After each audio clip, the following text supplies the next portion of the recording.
2024, la pire année de ma vie. On va voir dans cette vidéo pourquoi j'ai disparu de YouTube pendant près d'un an. Qu'est-ce qui s'est passé pour moi réellement pendant cette année 2024? Est-ce que j'ai failli mourir? Est-ce que j'étais toujours en vie? Il y avait certaines personnes même qui me demandaient: oh, tu ne fais plus de vidéos, tu as disparu de la sphère entrepreneuriale. Je vais vous expliquer absolument tout ce qui s'est passé au long de cette année. Mais avant de commencer, cette vidéo sera la vidéo la plus sincère de ma chaîne cette année. 2024, la pire année de ma vie. Cette vidéo, c'est une discussion, c'est une conversation entre vous et moi où je me livre à cœur ouvert. C'est pourquoi je vous emmène aujourd'hui dans mon intimité. On est actuellement dans ma chambre, sur mon lit. N'ayez pas des arrière-pensées. Je vois déjà les personnes qui ont des arrière-pensées là. Je vais vous dire pourquoi j'ai disparu en toute sincérité, en toute honnêteté, en toute franchise. Et je crois que cette vidéo sera la vidéo la plus honnête, la plus sincère de ma chaîne YouTube cette année, si bien évidemment j'arrive à la sortir cette année. Alors, avant de commencer, il y a un petit rituel qu'on doit faire. On doit chasser les mauvaises ondes, les mauvais esprits, tout ça. C'est du muscle de El Nabil Royal Gold.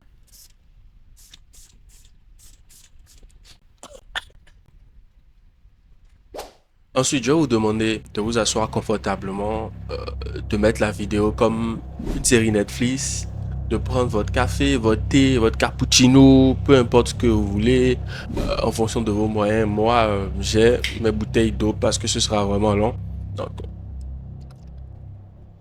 je peux permettre de m'hydrater d'abord avant qu'on ne continue. Alors, qu'est-ce qui s'est vraiment passé tout au long de cette année? Alors, si c'est la première fois que tu me découvres, je m'appelle Jeff Atolou. Je suis consultant en marketing digital. J'accompagne depuis 4 ans maintenant des coachs, consultants et infopreneurs et aussi les prestataires de services à mettre en place une activité au service de leur liberté financière. Et aujourd'hui, c'est plus de 120 millions de francs CFA générés par mes élèves et plus d'1 million d'euros générés en tout pour moi et mes clients. Pour la petite histoire, si tu n'as pas encore vu, la vidéo est épinglée sur ma chaîne YouTube.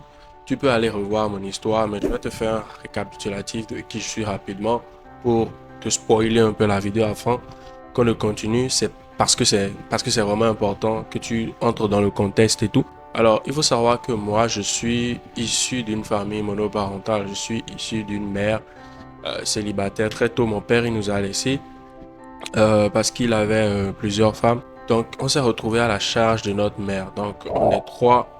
Moi, je suis l'aîné de ma mère. J'ai un petit frère et une petite sœur. Du coup, ma mère devrait subvenir à nos besoins, payer le loyer, scolarité, loisirs, absolument tout était à sa charge. Et l'histoire commence par se dégrader en 2016 quand il y a eu un remaniement ministériel suite à la venue au pouvoir de notre président actuel. C'est vrai que je suis au Bénin, moi j'ai grandi et j'ai vécu toujours au Bénin. Et elle a perdu son emploi. Elle était opératrice de saisie dans une société de transit. Et elle a perdu son boulot. On l'a virée sans droit, sans rien. Donc elle s'est retrouvée au chômage. Et vaille que vaille, elle ne pouvait plus subvenir à nos besoins. Du coup, elle a dû enchaîner de job en job, de faire de petits boulots, de petits travaux pour pouvoir nous nourrir tout simplement. Ma mère a fait même des choses que un enfant ne souhaiterait jamais voir sa mère faire. Ma mère a travaillé comme un docker, mais pas dans un port. Genre, elle a travaillé dans un bric-à-brac et on l'exploitait littéralement. Elle déchargeait les marchandises, vous savez, les entrepôts de déstockage là et tout. Donc elle devait faire entrer le matin, faire sortir les télés, les meubles, les réfrigérateurs, des trucs comme ça. Et il faut savoir que dans le temps, moi, ma petite soeur était asthmatique, donc tout le temps, elle avait des crises d'asthme, les crises d'asthme et tout. Et un jour, la crise a recommencé. Et qu'est-ce qui s'est passé? On a été obligé d'aller à l'hôpital parce que voilà, on a passé 5 jours dans un hôpital là où on vivait. C'était à quoi par un temps, je crois en 2017, 2016, 2017. Et donc, on était resté 5 jours hospitalisé, mais sans suite, on a dû la transférer parce que elle n'arrivait du tout plus à respirer du moins. Il faut savoir que ma petite soeur est prématurée. Donc, on a dû la transférer de l'hôpital de la Kwakwa au centre hospitalier universitaire du Bénin, CNHU. Et là, on devait la mettre sous oxygène. Elle a passé une semaine dans l'hôpital. Ma mère n'avait rien. Elle a presque dépéri. J'étais au chevet de ma soeur. J'ai passé aussi une semaine dans l'hôpital. Je dormais sous les lits d'hôpitaux. Je vous dis les moustiques qu'il y a dans les hôpitaux là. Je ne vous souhaite même pas d'aller dans les hôpitaux. Parce que les moustiques qu'il y a dans les hôpitaux, c'est pas les moustiques qu'il y a chez vous là. Vous criez. Bon, voilà, on est en Afrique. C'est pas les moustiques là. Ce sont les moustiques soldats. Ils ont la haine, ils ont la rage, je vous dis. Donc, j'ai bouffé par les moustiques juste pour que ma soeur s'en sorte et tout. Et au CNHE, ça a été une expérience traumatisante pour moi parce que j'ai vu des choses qu'un jeune homme de, je crois, je savais qu'elle a 16 ans ou 17, je me rappelle plus trop. Un jeune homme de cet âge-là ne devait pas voir. J'ai vu des gens littéralement qui mouraient qu'on trimballait devant moi. Et je me dis, genre, la vie ne tient qu'à ça, quoi. Donc, expérience traumatisante pour moi. J'ai essayé de faire ces choses, on a pu s'en sortir et on est revenu à la maison. On a eu de bonnes volontés qui ont pu nous aider à sortir, à payer les frais d'hôpitaux. Et c'est un petit secret que je vous dis, mais jusqu'à aujourd'hui, on n'a pas fini de payer les frais d'hôpitaux. On a littéralement un peu fui de l'hôpital. Il restait, je crois, quelques dizaines de mille à payer. Donc, on avait eu quelqu'un là qui nous a fait quelques grâces et on s'est taillé. Et ça me fait rire aujourd'hui, mais dans le temps, ça ne faisait pas du tout rire. Tu voyais ta maman qui criait surtout à tout bout de champ parce qu'il y avait ces frustrations-là. Moi, j'étais encore au collège. Je crois que j'étais en seconde. J'étais en seconde dans le temps. On vivait sous les aides. On devait attendre littéralement que des personnes nous envoient de l'argent, les amis, avant qu'on ne puisse manger. Donc, ma maman était tout le temps en train d'écrire aux gens sur WhatsApp, à ses amis, les personnes qui ont cette connaissance et tout, sa famille, aidez-nous, envoyez quelque chose, les enfants n'ont rien à manger, bref, c'est très compliqué, c'était très dur. Euh, donc, quand ma soeur s'est rétablie, elle a décidé de se mettre à la restauration, donc elle vendait à manger un peu chez nous et tout. Euh, et il faut savoir que là où on devait déjà plus d'un an de loyer et tout. Et il y a eu un accident qui s'est passé dans une nuit en 2018. Je crois que c'était le 19 juin 2018. J'ai 19 juillet 2018. J'ai les dates en tête. Et on m'a littéralement hypnotisé. Et je vous dis, il y a deux individus lambda qui m'ont hypnotisé, qui m'ont pris les téléphones, le téléphone de ma mère qu'elle utilisait pour demander de l'argent dans le temps pour qu'on puisse se nourrir. Ils m'ont pris tout. Cette nuit-là, je suis revenu à la maison, je ne savais pas quoi dire parce que c'était tellement bête ce qui m'était arrivé. Mais en soi, ce n'est pas vraiment bête. On est au Bénin, tout est possible. Quand les gens ils utilisent des forces mystiques sur vous, littéralement, vous ne pouvez rien. Si vous n'êtes pas armé spirituellement et dans le temps, j'étais jeune, je connaissais pas grand-chose. Du coup, je suis revenu à la maison, j'ai dit à ma mère qu'on m'a braqué. J'ai dit à ma mère qu'on m'a braqué. Erreur, ce qu'il ne fallait pas dire. Parce que on t'a braqué, des gens veulent du mal à mon enfant, des trucs comme ça. Il y a des pétards par-ci par-là. Ah, elle a appelé la seule personne dont j'avais le plus peur, euh, dont j'ai toujours le plus peur de toute ma vie. C'est ma mémé. Faut pas qu'elle voie cette vidéo. Donc, la seule personne dont moi j'ai peur dans ma vie, c'est ma mémé. Parce que quand j'étais plus gosse, quand j'avais, je crois, 8 ans, 7 ans, en tout cas quand j'étais au primaire, j'étais un garçon très turbulent, très agité. Je ne restais pas tranquille. Ma mère allait au boulot, elle nous disait, restez dans la chambre, ne sortez pas. Moi, je passais par la fenêtre. Je passais par la fenêtre, je sortais, j'allais m'amuser correctement. Et ça, même dans la pluie, j'allais déranger les gens chez eux et tout ça. Et je rentrais par la fenêtre quand elle revenait à midi, on le lui disait et tout. Je dis, ok, pas de souci. Donc elle appelait ma mémé. Et un jour, je faisais déjà ma sale besogne Je sortais, j'ai mis un pied en dehors de la fenêtre quand ma maman venait. Parce que la maman ne m'avait pas averti. Sinon, je n'aurais pas fait ça ce jour-là. Et elle crie. Ah, ah, ah, ah, ah. Mio, est-ce allé? Je vous parle. Bon, c'est le fond. Parce qu'elle est d'Abomey et tout. Je l'aime bien. Est-ce allé?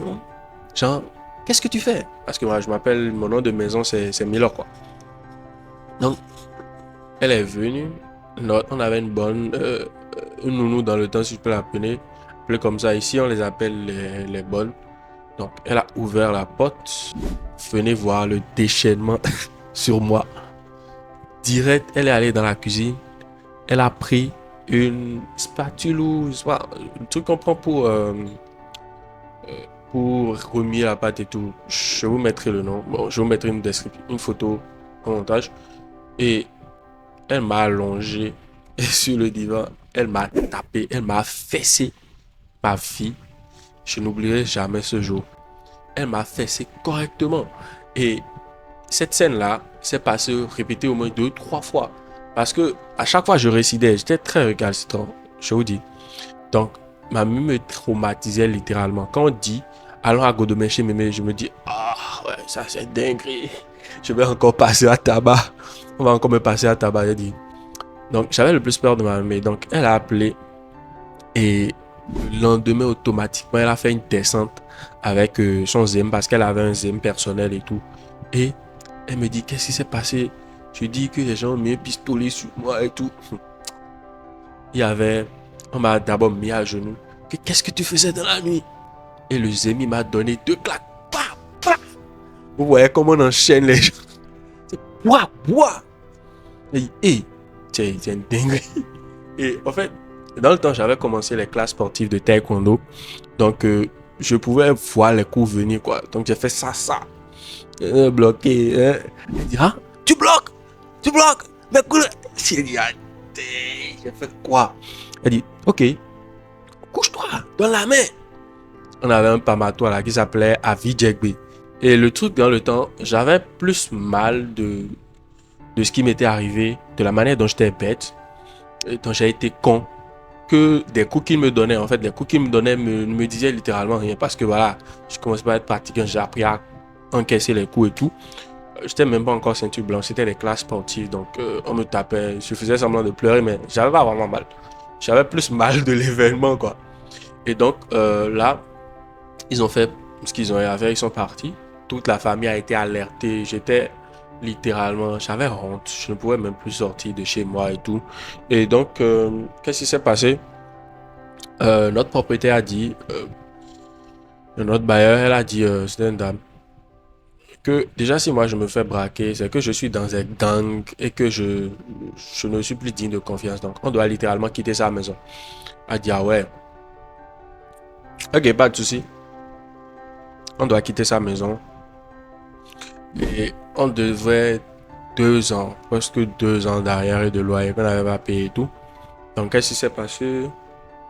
On n'avait pas de quoi payer. Où est-ce qu'on allait trouver l'argent? Donc, on a littéralement déserté la maison. On a fui, on a ramassé ce qu'on a pu dans la nuit. On a fui. Et on est venu à la maison des parents en 2018, en août. C'était le 18 août 2018. On est venu dans la maison des parents à Calavi. Donc, j'étais dépaysé, j'étais littéralement plus dans mon élément. Et ce qui me faisait plus mal, c'était à cause de moi. C'était par ma faute qu'on avait quitté cet environnement. J'avais plein d'amis dans le temps et tout. Je passais en terminale. C'était compliqué. Et même dans ce temps-là, on n'arrivait pas à bien payer la scolarité. Des fois, on me chassait de l'école et tout.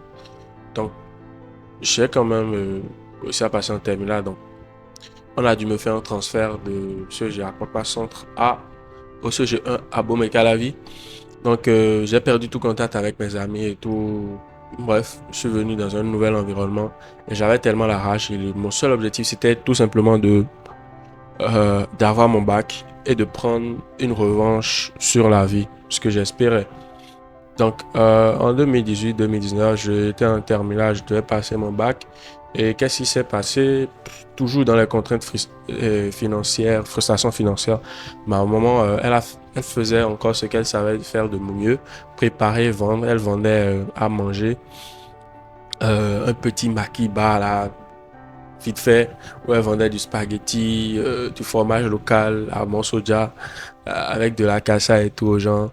Bref, pour juste nous nourrir. Parce que ma mère, elle a toujours une logique. Le plus important, la base d'abord, c'est de manger. Se ventre affamé n'a point d'oreille. Donc, euh, le, ce qu'elle fera pour que ses enfants ne manquent pas de nourriture. Donc, quand elle vendait à manger, ça nous permettait de manger et en même temps de trouver nos petits déjeuners pour pouvoir payer des documents, des petits trucs et tout. Euh, Ça ne parvenait pas à subvenir à tous nos besoins, mais on essayait quand même. Et donc, moi, j'ai eu mon bac avec mention passable 11,04. Tu croyais quoi? Moi, j'étais pas. De base, j'ai mal choisi ma série à cause des parents. Euh, je me voyais plus en littérature parce que en histoire, j'ai au bac, j'ai eu 19. Philo, je crois, 11. Français 14, anglais, je m'arrangeais pour avoir 10. J'étais plus dans les matières littéraires que dans les matières scientifiques. Quand j'ai eu le bac, je me disais, le mythe de tout écolier, de tout collégien, c'est quand j'aurai le bac, je serai plus libre, j'aurai un peu d'argent, je pourrai faire ci, ça, ça. Mais c'est pas du tout ça, hein. C'est pas du tout ce qui s'est passé, vous le savez. Je suis arrivé à l'université et de base, moi, je voulais faire la médecine comme tout enfant et tout. Mais la réalité m'a vite rattrapé avec un 11,04. Vous doutiez que c'est bien impossible. Et surtout, si tes parents n'ont pas l'argent pour t'envoyer au Burkina ou c'est pas au Sénégal comme le font certains pour faire la médecine. J'ai dû me résoudre à aller en faculté de sciences de gestion, FASEC, comme tout étudiant. Et cette faculté-là, c'est un dinguerie. Je ne vous souhaite pas d'aller dans cette faculté. Je ne juge pas, je ne qualifie pas de mauvais l'enseignement donné dans cette faculté, mais tout ce qu'il y a autour là, c'est compliqué. On devrait s'asseoir dans un amphi qui était réservé à 1000 personnes, mais on se retrouvait peut-être à 3000, 4000, 5000 dans l'amphi. Tu devrais venir à 4 heures du matin pour pouvoir avoir une place devant. Si tu viens à 5 heures, tu restes au milieu à 6 heures, tu n'as peut-être même plus de place dans la salle. À 7 heures, c'est que tu es sûr de rater le cours, de suivre le cours dehors, quoi. Si quand même tu étais un peu conscient dans le temps. Donc j'ai fait ça, je me levais tôt, je devais aller en cours. Et première année, maladie sur maladie, j'avais tout le temps la fièvre typhoïde. C'était compliqué. Et événement brusque, coronavirus, confinement, tout le monde était à la maison, il n'y avait plus rien qui passait. Maman ne pouvait plus vendre à manger. Donc à chaque fois quand moi j'ouvrais le porte-monnaie de ma maman, combien je voyais? Je voyais 600 francs là-dedans. Qu'est-ce qu'elle fait avec 600 francs? Oh, on était là, mais je me disais, est-ce qu'il n'y avait pas un moyen de s'en sortir? Je me dis, parce que je suis quand même la relève, parce que quand tu grandis dans un environnement comme celui d'Akbakba, où tu as grandi avec des Ibo qui font de l'arnaque, les gens autour de toi qui sont dans l'illégal, tu te dis, hein, et qui commencent par entre griffes, gagner de petits sous et flèche sur toi, te frustrer un peu. Tu te dis, forcément, c'est la voie que moi-même je prendrai. Parce que il n'y a rien à part ça. Mais bizarrement, moi, je sais faire ces choses. J'ai découvert l'entrepreneuriat digital par le biais d'une amie euh, qu'on s'est rencontré fortuitement au tribunal. Et bizarrement, le courant il est bien passé. J'étais vraiment éclaté dans le temps. Je ne savais pas comment parler aux filles et tout. Mais je ne sais pas comment j'ai fait pour que le courant passe. Et on a bien discuté, on a gardé contact. Donc elle avait fait une story, je crois, c'était en 2020, en mars, oui. C'est un samedi, indépendance financière, rejoindre le groupe. Bref, moi j'ai rejoint le groupe. Moi je me dis, ah, c'est encore une nouvelle opportunité. Et dans le temps, il y avait ce qu'on appelle le phénomène Junior Natabou. Si vous étiez dans la sphère entrepreneuriale en 2020, vous saurez de quoi je parle. Donc, euh, j'ai intégré le groupe. C'était une formation sur 14 jours. euh, et j'ai suivi la formation. À la fin, il fallait payer un pack de formation pour pouvoir continuer. Et je vous dis, cette formation-là a été vraiment mon lancement, le lancement de mon aventure, le démarrage de mon aventure dans l'entrepreneuriat digital. J'ai découvert énormément de choses de business, euh, l'affiliation, le freelancing, les crypto-monnaies, le chatbot building, pas mal de choses quand même, le SMMA, dropshipping, le trading, pas mal de choses quand même. C'était comme une ouverture aux possibilités pour se faire de l'argent en ligne, pour devenir libre financièrement grâce à Internet. Et là, ça a été un déclic pour moi. Je me dis, merde, je dois m'en sortir par ce moyen-là qu'ils ont montré. Peu importe le temps que ça prendra, peu importe ce que ça fera, je m'en sortirai. Et dans le temps, le marketing des gars était tellement bien fait, que qu'on devait payer un pack à 6 700 ou 6 600, un truc comme ça. Je n'avais même pas le sou pour les payer. Et qu'est-ce que j'ai fait dans le temps? J'ai demandé de l'argent à ma petite amie dans le temps. Parce que ouais, j'étais pauvre, mais il y avait une petite amie. Ils sont les pauvres qui ont les petites amies. Et c'est une blague, c'est une blague. Donc, j'étais fauché, mais j'avais quand même une petite amie. Donc, elle qui m'a donné 5000, je lui avais demandé 10 000 parce que, femme là, l'argent ne sort pas. Si tu lui disais 5000, elle allait t'envoyer 2500. Donc, je lui ai dit 10 000. Je lui ai dit 10 000. Et elle m'a envoyé, elle a dit donc elle a 5000 et tout. La petite amie était plus riche que moi dans le temps. Donc, elle m'a envoyé et elle sait quand même 1600. Qu'est-ce que j'ai fait? J'ai demandé à mon cousin, j'ai présenté l'opportunité à la seule personne dans la famille qui comprenait ces choses-là, mon cousin Roujdan. Et je lui ai demandé, voilà, j'ai pas de sous, j'ai envie de prendre la formation et tout. Et il m'a envoyé, je crois, 1000 francs ou 1500 dans le temps que je puisse prendre la formation. Je me suis dit, rien n'est impossible. Je me suis lancé, je me suis lancé. Donc j'ai pris le pack, il y avait pas mal de formations, en gros, bref, je vous passe les détails. Donc, j'ai essayé énormément de trucs sur Internet. J'ai commencé par bâtir une communauté sur WhatsApp que je n'ai plus actuellement. Je vous dirai un peu plus pourquoi dans la vidéo. Euh, j'ai fait pas mal de choses. J'ai revendu des formations. J'ai fait de l'infoprenariat, de l'affiliation de la crypto-monnaie. Et j'ai toujours été bon dans un truc, c'est vendre. Je sais comment vendre aux gens, même en étant débutant et tout.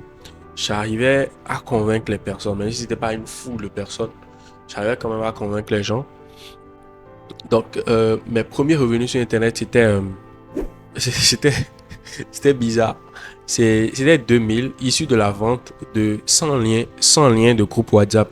Parce qu'il y avait des personnes qui avaient des business dans le temps et qui voudraient partager leurs articles et tout ça. Donc, ils avaient besoin de visibilité. Donc, ils allaient poster leurs articles dans les groupes WhatsApp. Donc, ils avaient besoin d'intégrer plein de groupes WhatsApp.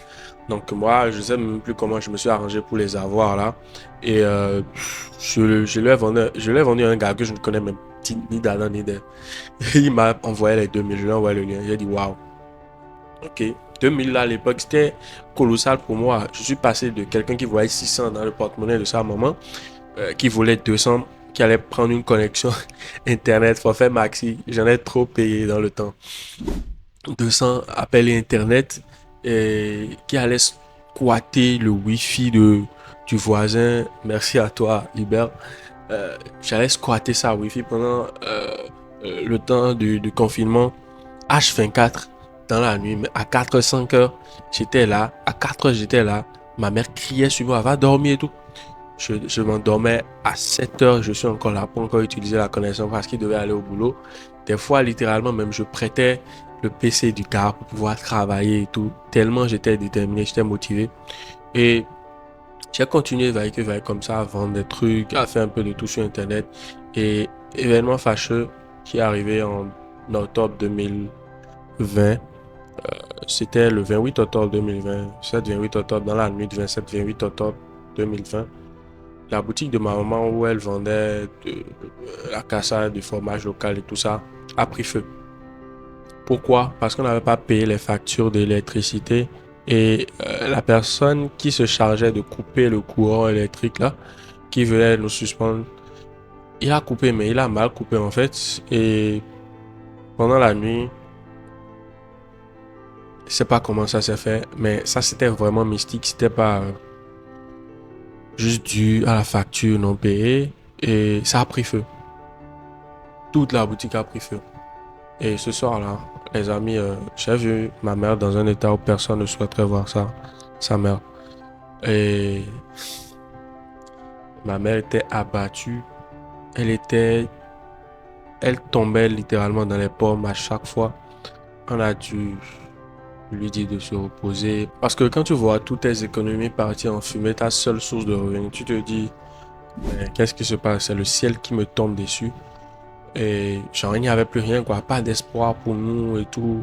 Ça m'a vraiment énervé. Je me disais, si j'avais de l'argent, si j'étais plus, ma mère ne serait pas dans cet état-là. Et ça ne serait pas arrivé parce que j'aurais réussi à payer les factures.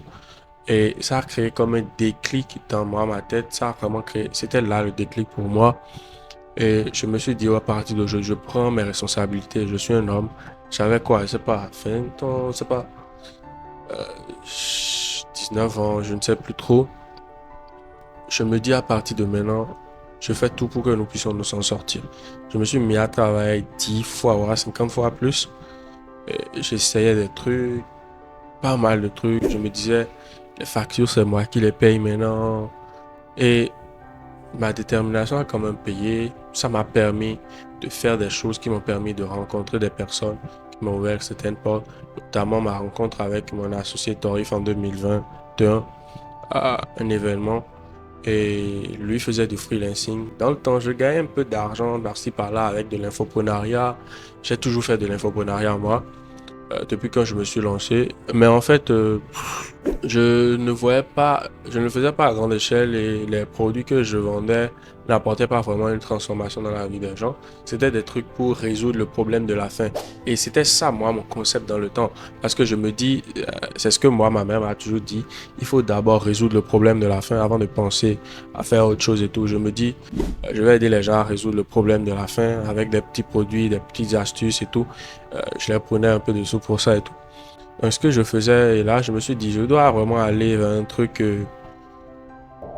qui me rapporte vraiment de gros revenus, quoi. Parce que dans le temps, le phénomène Junior Natabo a fait que tout le monde voulait se lancer dans le dropshipping. Or, les barrières à l'entrée dans le dropshipping étaient l'information qui coûtait cher et le budget, le capital de départ minimum 3 000 euros, sans compter le coaching, l'accompagnement qu'il devait prendre. Donc, je devais rassembler les sous. C'était moi mon rêve dans le temps pour commencer le dropshipping et tout. Donc, j'ai commencé le freelancing concrètement en 2021.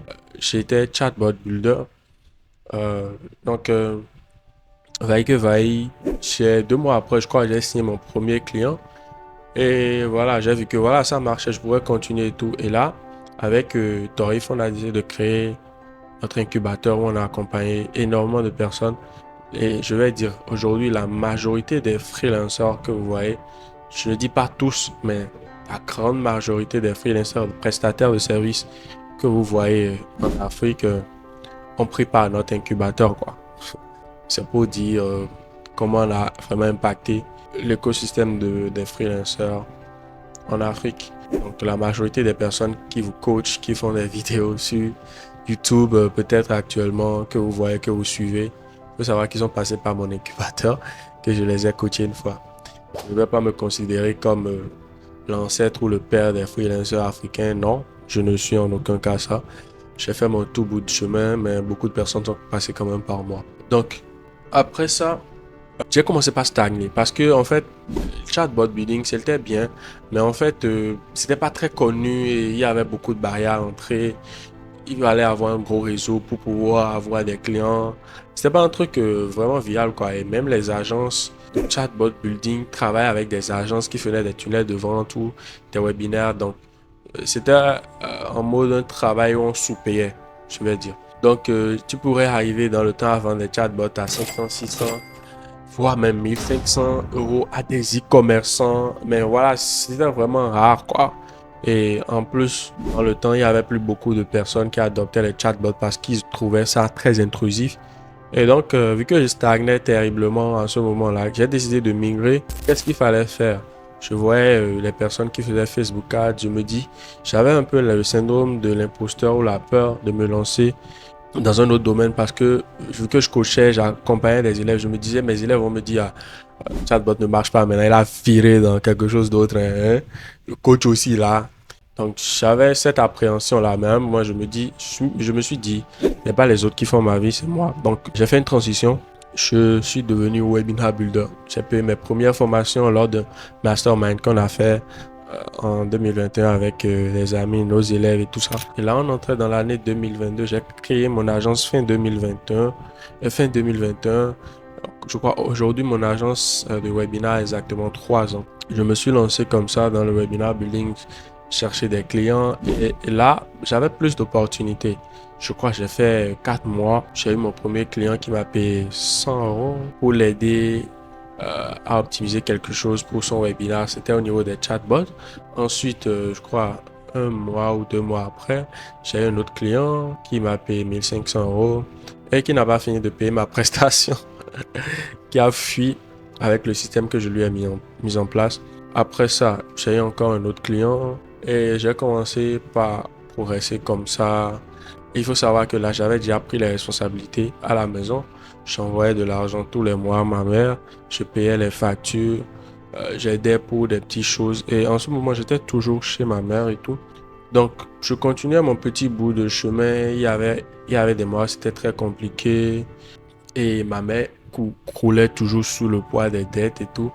Et en ce temps-là, les amis, j'ai vu ma mère euh, parce qu'elle avait tellement de prêts dans des instituts de microfinance où il y avait un gars là qui s'appelait il s'appelait Blake. Bon, vrai, c'était son nom. Il venait chaque matin dans notre maison pour demander d'après maman. Et moi, je lui disais simplement, maman me disait qu'elle est sortie, qu'elle allait chercher. Je lui dis qu'elle est allée chercher l'argent.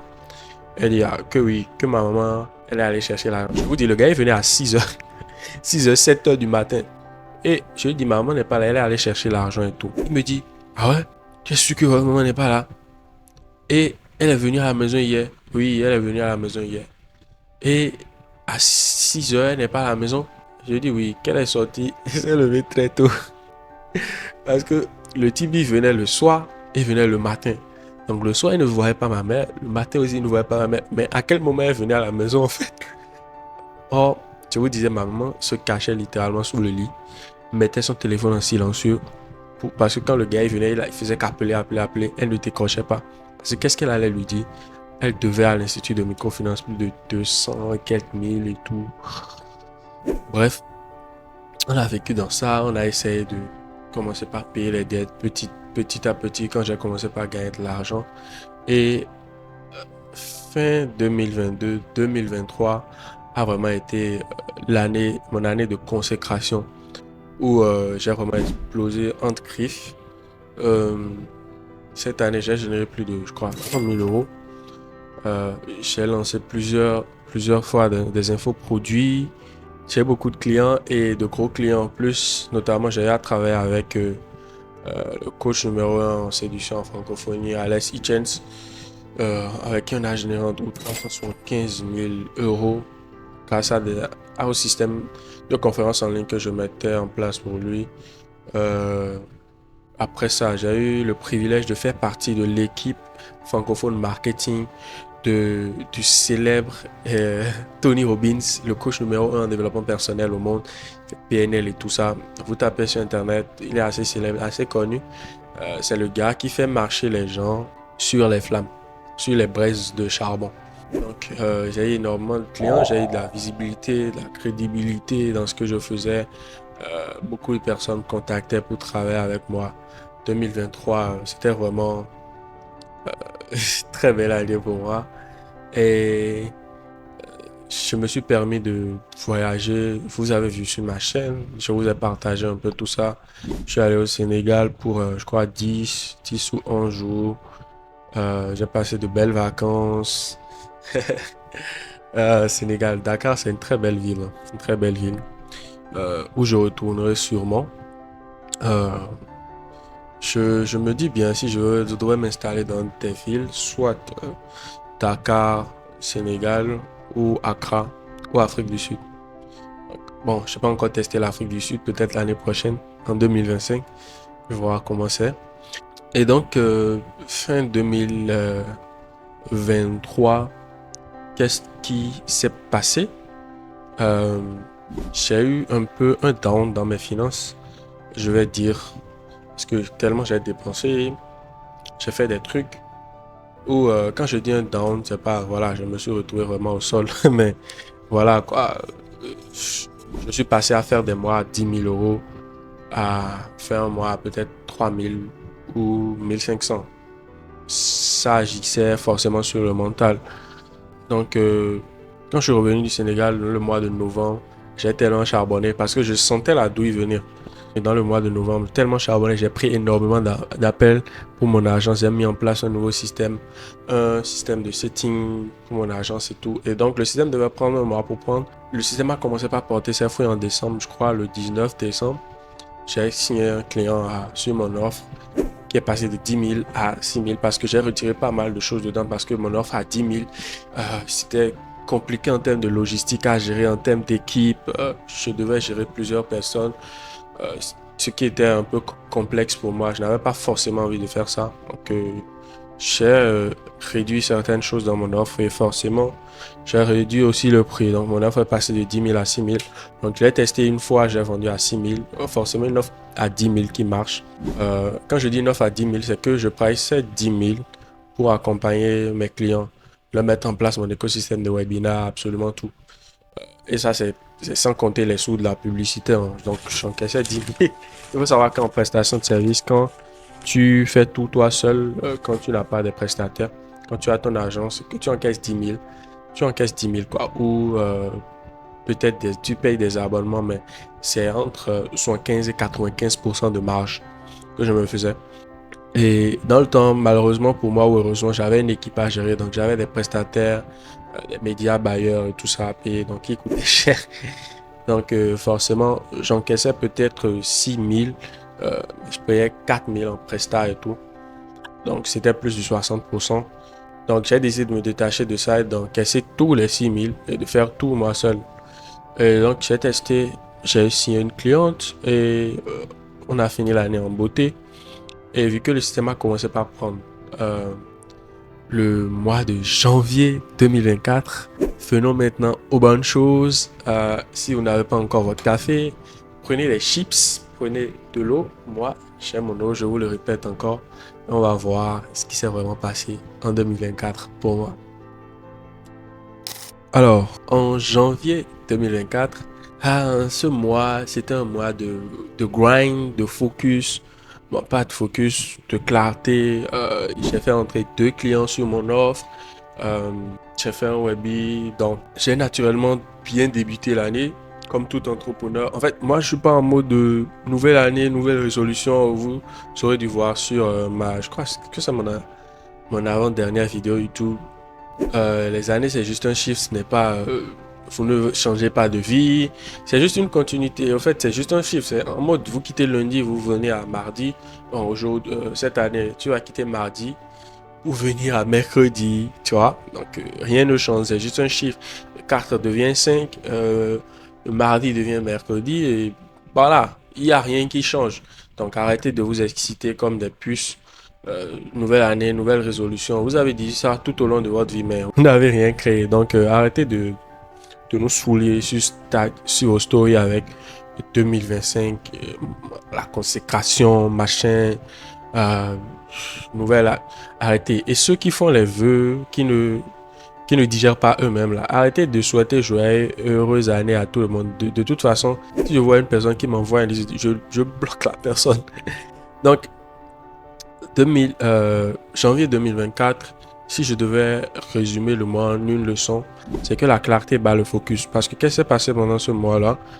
J'étais clair envers mes objectifs, générer de l'argent, faire un certain nombre de choses, mais je faisais en même temps plusieurs choses à la fois. J'ai essayé plusieurs choses, j'essayais de lancer des produits digitaux, j'essayais de faire ci et ça. Voilà, quoi. faire des webinaires, je travaille en même temps sur les projets clients et tout. La clarté bat le focus. Vous pouvez être focus sur plusieurs choses à la fois, mais quand vous êtes clair envers votre objectif, vous avancez toujours. Donc, ayez de la clarté dans où vous allez. Faut pas seulement dire je veux atteindre tel objectif. Tu veux atteindre tel objectif, tu veux générer tel, mais comment tu veux le faire? Est-ce que tu as la méthode? Est-ce que tu sais t'y prendre? Est-ce que tu as la stratégie? C'est plus ça, moi, je mets dans la clarté. Focus, tu peux être focus sur plusieurs choses, hein. Par exemple, je peux être en train de vous parler et de manipuler mon téléphone et de répondre à des messages ici, tu vois. Donc, en même temps, je suis en train de vous parler et je fais deux choses à la fois. Donc, focus, c'est pas vraiment le plus important. Soyez clair envers vos objectifs. Ayez vraiment de la clarté. Alors, quand on entre en février 2024, ce qui s'est passé en février, ah, mais c'est pas le mois où j'ai été vraiment down émotionnellement. Littéralement en février, j'ai eu un gros choc émotionnel qui m'a vraiment mis au plus bas. Vraiment, j'étais vraiment down. Je vivais, mais j'étais pas là. J'étais vraiment ailleurs tout le mois de février. Je travaillais avec mes clients et tout, je travaillais sur l'écosystème.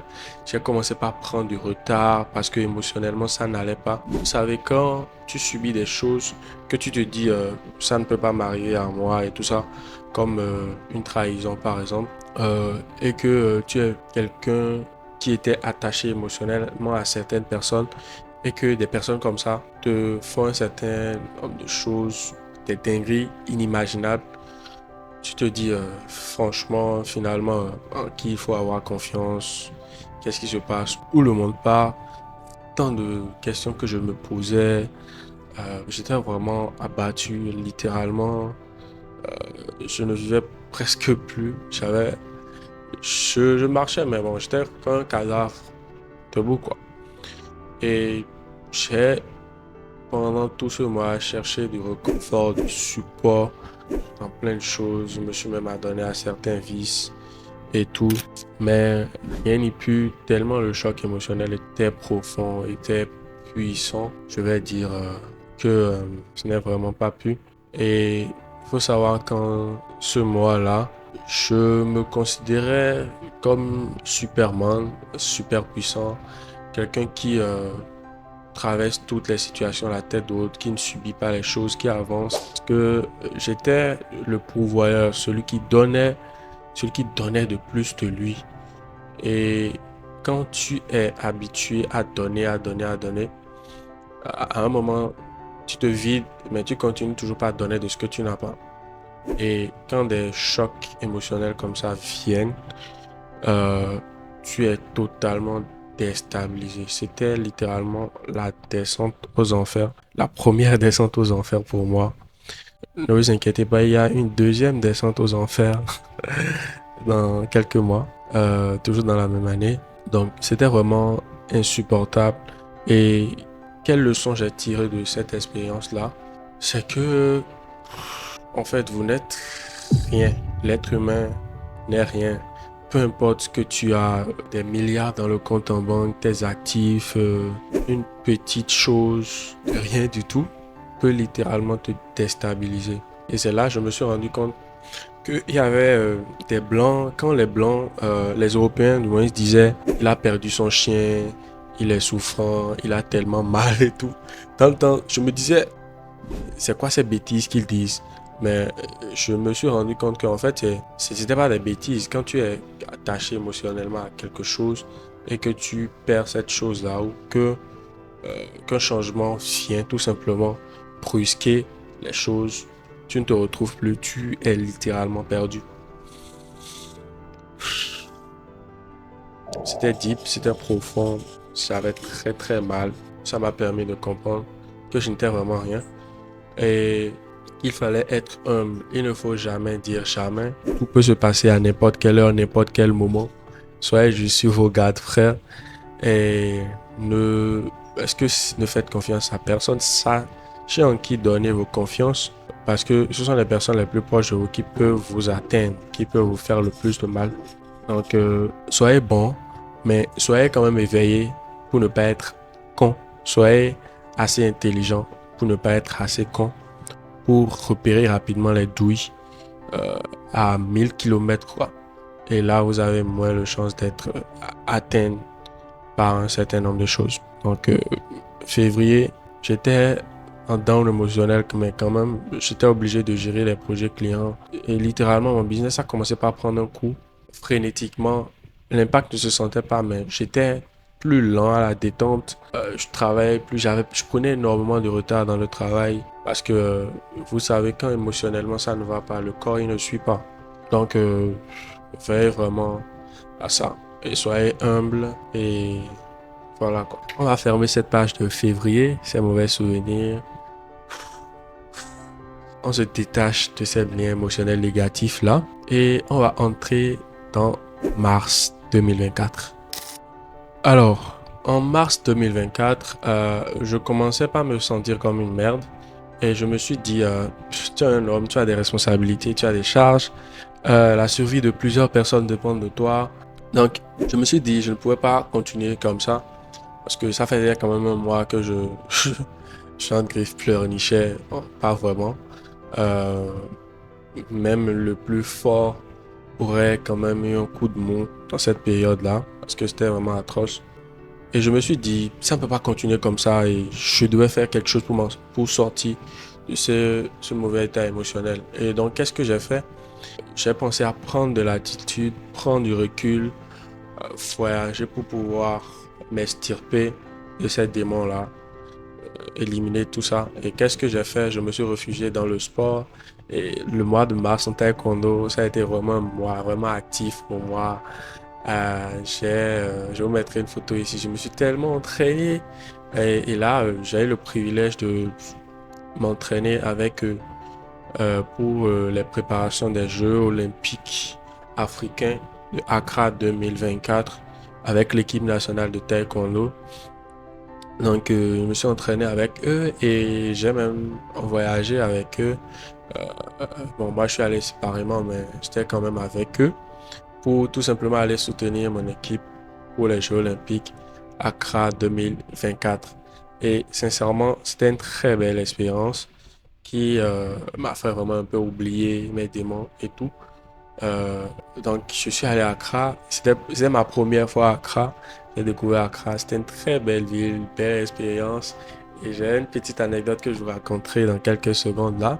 Et j'ai fait énormément de rencontres. J'ai rencontré des athlètes olympiques, des champions olympiques en taekwondo et dans plusieurs disciplines du moins que je me disais que je n'allais peut-être jamais rencontrer parce que ils sont venus tous aux Jeux olympiques africains et tout. Et donc, j'en ai même fait des photos avec le Nigérien international Alphaga, champion olympique, champion d'Afrique plusieurs fois et tout ça. Donc, vous voyez vraiment la taille, c'est colossal. Donc, j'ai fait plusieurs rencontres là. Belle expérience, je me suis bien amusé avec les amis. J'étais vraiment dans mon élément et tout ça. Je suis allé au KFC pour la première fois. J'ai pas pu aller au McDo. J'ai visité le Accra Mall. J'ai vu comment les Ghanéens composaient leur propre parfum. J'ai rencontré de nouvelles personnes, notamment Marcos, je crois oui, qui m'ont aidé à Accra. Merci à toi si tu suis cette vidéo euh, avec les data et tout ça. Et Accra, c'est une ville qui bouge énormément, les amis. Là-bas, les Uber, là, ils n'attendent pas, hein. Quand tu lui dis, voilà, tu lui donnes la localisation parce que tout est géolocalisé là-bas. C'est un peu comme, c'est comme l'Europe, je dirais. C'est pas comme ici où tu dis entrer dans la fond en face de la mairie, tourner à gauche, tourner à droite. C'est pas ça là-bas. Donc, quand les Uber viennent et disent Where are you? Um, Where are you? Et quand tu dis, tu fais l'erreur de dire I get down. Je sais pas si c'est I get down, je descends. Il annule la course et il part. Et ce qui est bizarre là-bas, quand tu as une carte, moi je ne savais pas, j'ai lié ma carte au Uber, à l'application. Donc quand il vient comme ça, il ne te voit pas, on te débite. Il te débite les frais de la course. J'ai dit, ah ouais, j'ai une dinguerie. Ils m'ont fait ça 2 fois le jour là. J'ai dit, non, c'est bon, je supprime ma carte. Alors ça devenait abusé, je vous jure. Et On a suivi les Jeux olympiques africains. Malheureusement pour mes amis, n'ont pas pu tirer leur épingle du jeu. C'était quand même une belle expérience. Il y a eu la cérémonie de clôture des Jeux olympiques africains où on s'est regroupé sur le stade de l'université d'Accra. Je veux dire, l'université d'Accra, c'est en fait 4 ou 5 fois même l'université de Thabo Mbeki, de la plus grande université du Bénin, quoi. Genre, littéralement, c'était vraiment vaste. Genre, on se perdait. Ils m'ont littéralement sauvé ce soir, sinon quelque chose de ça allait se passer. Je revenais au Bénin et je me ressentais un peu plus énergétique pour pouvoir continuer à travailler et tout. Le problème commençait déjà avec mes clients, hein, parce que à un moment je ne leur répondais plus et tout ça. Donc je vais tous envoyer un message pour dire que voilà, j'étais malade, je voulais reprendre et tout. Le mois de mars s'est terminé ainsi. Et si je peux retenir une chose du mois de mars, c'est que si vous avez des moyens, souvent voyager.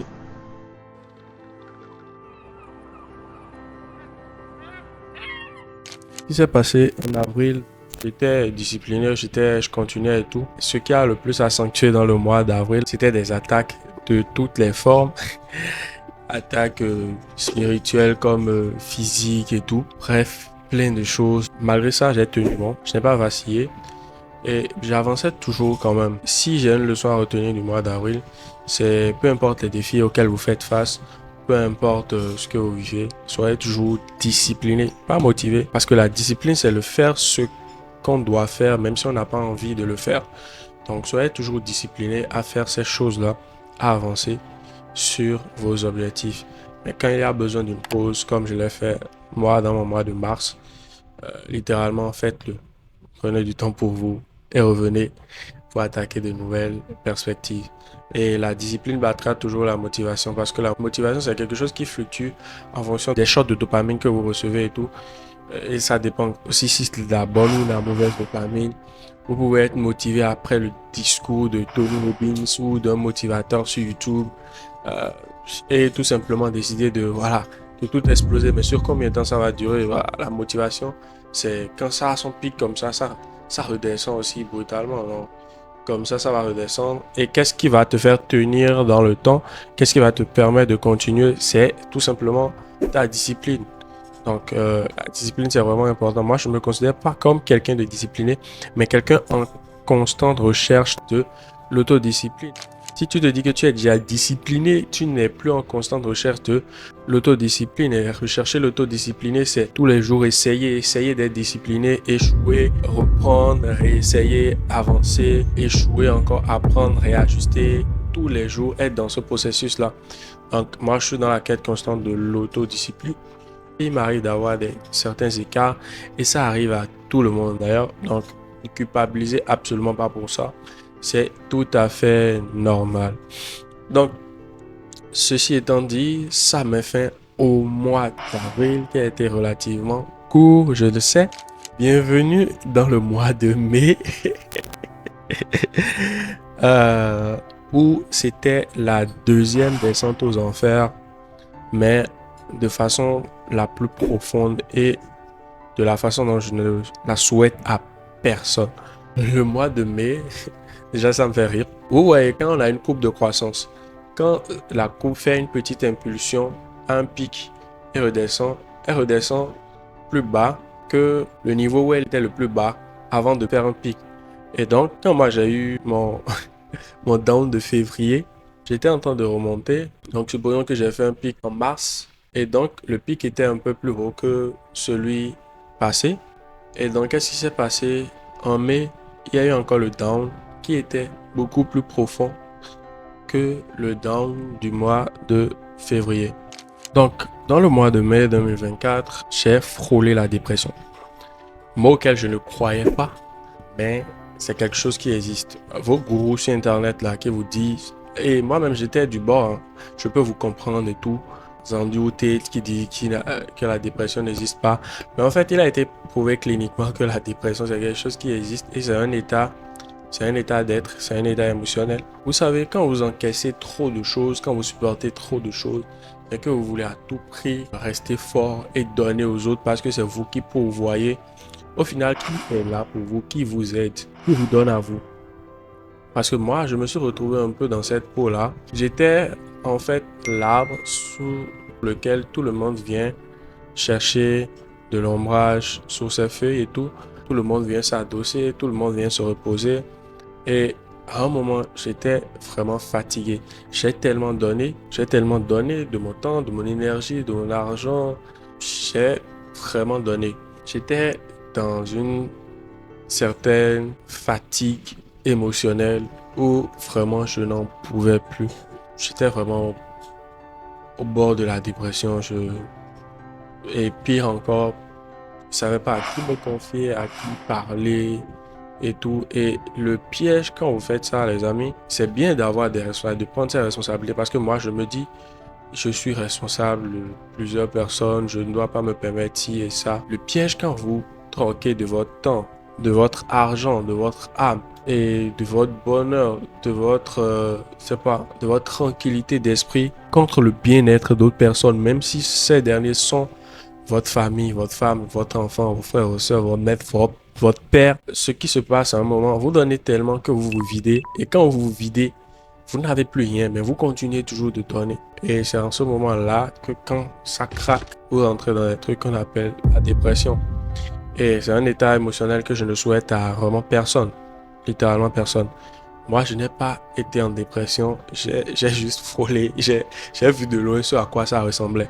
Et ce qui est bien avec moi, c'est que je vois quand les choses veulent m'arriver, je vois souvent les douilles venir, quoi. Je peux accepter de les ramasser, de les prendre en pleine face ou de les esquiver, mais souvent je les ramasse parce que voilà, l'échec est formateur. Quand les choses vous arrivent, elles vous ouvrent énormément de nouvelles portes. Et c'était un bien pour moi fou. Je remercie l'univers de m'avoir fait passer par ces étapes-là cette année parce que tout juste après ça, j'ai vu pour la première fois un psy parce que j'étais tellement malade, j'étais physiquement malade, émotionnellement malade, j'avais des difficultés à respirer, je n'arrivais pas à respirer. Quand je respirais, j'avais mal au cœur et à la cage thoracique. Je vous dis, c'était insupportable comme douleur. Et je vous dis, dans la même journée, je suis allé voir un psy et un docteur. J'avais cru même que j'avais une infection pulmonaire. Et il y a un docteur là qui m'a un peu niqué mon argent là. Il me dit de faire des analyses pour infection pulmonaire. Or, c'était un choc émotionnel. Donc, et quand vous avez des chocs émotionnels qui sont vraiment violents, vous pouvez les ressentir comme si c'était des maladies en mode mal au cœur, mal au poumon, mal à la cage thoracique. Et c'est après que j'ai vu le psy que, en fait, ça s'est calmé, en fait. Et j'ai commencé par prendre des psychotropes que je ne prends plus maintenant. Les psys, ils vous aident, hein, mais c'est aussi un peu une arnaque, quoi. Voilà. Mais quand vous en avez besoin, allez quand même voir quelqu'un. Pas forcément peut-être un psy. On est en Afrique, quelqu'un qui peut vous aider. Un thérapeute énergétique peut-être qui va vous aider. Donc moi j'ai eu la chance que mon psy elle était aussi un peu thérapeute holistique et tout. Donc ce qui m'a plus aidé. Et la leçon que je dois tirer de ce mois de mai, où c'était vraiment une deuxième descente aux enfers, au pandémonium même, à la capitale de l'enfer, c'est quand vous sentez que vous avez besoin d'aide, allez demander de l'aide. Demandez de l'aide. Il n'y a pas de mal à ça, il n'y a pas de honte à ça. Parce que quand vous allez continuer dans vos mauvais états émotionnels et que vous allez mourir, même votre famille va vous pleurer une semaine maximum. C'est tout, hein. Et tout ce que vous aurez pris le temps, l'énergie de construire, votre argent, votre maison, vos voitures, vos enfants, votre femme même. Votre femme même va se faire consoler. Votre femme ou votre petite amie, votre copine, je sais pas, va se faire consoler par son ex, par un bouc qui passait par là à votre enterrement. Et pas besoin de vous faire un dessin des sauts périlleux qui feront sur votre lit et de la manière dont il va la caco bébé à fou, mais. Donc, prenez soin de vous, les gars. Quand vous sentez vraiment le besoin, demandez de l'aide. Il n'y a aucun mal à demander de l'aide. Seuls les faibles dans leur esprit ne demandent pas d'aide parce que tout au long de notre parcours, quand on était bébé, c'est des personnes qui nous aidaient. Donc, personne n'est jamais né. Il a dit aujourd'hui, je suis devenu bébé, je suis self-made man, je me suis coupé le cordon ombilical seul. Non, je ne comprends pas pourquoi on a tellement un ego surdimensionné qu'on refuse de demander de l'aide à des personnes qui peuvent nous aider. Donc, Take care, guys. Si vous avez besoin d'aide, allez demander. Ou vous pouvez peut-être venir me parler en privé. Si moi je peux vous aider, je le ferai. Sinon, je vous orienterai vers d'autres personnes qui pourront mieux vous aider tout simplement. Donc, ceci étant, j'ai fini le mois de mai. J'étais un peu en convalescence, donc ma convalescence finissait. Donc, je commençais par me retrouver un peu vers la fin du mois de mai. J'ai même disparu pendant, je crois, une semaine de WhatsApp là. C'était vraiment le blackout dans ma vie. La dernière semaine de mai. Et là, nous arrivâmes en juin. Le mois de juin a toujours été catégorisé comme le mois de la verdure, la végétation. Et quand moi je pense à juin, juillet, je pense au vert, aux plantes, à la pluie et tout ça. Et c'est cet effet-là qu'a eu juin dans ma vie. Donc, qu'est-ce qui s'est passé concrètement en juin? Développement spirituel. C'est brutal, c'est cru. On quitte de dépression à développement spirituel. Ah ouais, cette année a été vraiment tumultueuse dans tous les sens du terme. Donc, j'ai pris une décision en juin que je devais prendre depuis longtemps, sur laquelle je cogitais et tout. Mais il faut dire que voilà, je devais prendre un programme que je voyais passer, mais qui n'était pas encore construit par celui qui devait le faire. Donc, il devait le sortir en juin. Donc, ça tombait bien. Juin, quand il a sorti le programme, je l'ai pris. Et parce que quand tu as énormément de situations qui se passent dans ta vie, il pourrait être con pour ne pas remarquer qu'il y a peut-être quelque chose qui se place sur un plan supérieur au plan physique auquel je n'ai pas accès, sur lequel je n'ai pas de contrôle. C'est pourquoi je subis ces choses-là. Donc si vous êtes seulement physique, vous allez vite rendre l'âme, les amis. Donc j'ai commencé un développement spirituel en juin. Quand je dis développement spirituel, c'est pas en mode de je suis allé dans des couvents. J'ai commencé par faire des trucs sombres, satanistes. En tout cas, vous pensez ce que vous voulez, mais quand je dis plus développement spirituel, c'est plus reconnexion avec le divin qui est en moi. Parce que je me suis initié à la méditation. Et là, j'ai commencé par, au début de mon accompagnement spirituel, je suis toujours accompagné spirituellement par quelqu'un, un thérapeute énergétique. J'ai commencé par faire des expériences spirituelles. Je faisais des rêves prémonitoires parce que les méditations que je faisais avaient pour but de débloquer un certain nombre de choses, de réveiller les dons cachés, les dons que j'avais mais qui n'étaient pas activés en moi. Parce que tout autant que nous sommes, nous avons des dons spirituels. Pas forcément de voyance, de guidance ou de guérison, mais tous autant que nous sommes, nous avons le don de manifester tout ce que nous voulons parce que nous avons une part de divin en nous. Parce que c'est pourquoi moi je dis souvent, je suis Dieu manifesté sous une forme d'humaine. Je suis l'être suprême, je suis le divin, je peux absolument tout. Donc il faut comprendre que l'homme en soi est lui-même d'abord une divinité, est lui-même le vaudou, comme on le dit chez nous. Donc, vous êtes vous-même le vaudou, vous pouvez manifester absolument tout ce que vous voulez. Quand vous êtes une part du divin, que vous pouvez manifester tout ce que vous voulez. Si vous n'arrivez pas aujourd'hui encore à le manifester ou à manifester les choses que vous voulez, c'est que vous n'êtes pas encore aligné sur la bonne fréquence pour manifester ces choses-là. Vous avez le pouvoir de télépathie, de télékinésie, vous pouvez le faire. Si vous ne pouvez pas, c'est parce que vous ne vibrez pas encore à cette fréquence-là. Et quand je dis vibrer à cette fréquence-là, c'est que vous avez des bribes de tâches émotionnelles qui souillent peut-être votre aura, qui bloquent votre pouvoir d'attraction, votre pouvoir de pensée. Et vous devez faire un travail pour nettoyer toutes ces choses-là d'abord afin de pouvoir accéder à votre divinité suprême. Donc quand je dis développement spirituel, c'est pas en mode des trucs de satanisme, c'est plus me connecter à moi-même, faire une introspection, plus savoir comment canaliser mes émotions, gérer mes émotions. Parce que quand on parle de spirituel, ça a 100% attrait avec les émotions. Si je veux partager une information, je veux vous partager un message, ou si je veux jeter un sort à quelqu'un, je peux juste le faire par le fruit de ma pensée. Et je suis sûr que c'était ce qui m'était arrivé depuis février, mars, avril, mai. Je me sentais sous une sorte de voûte, comme si j'étais envoûté.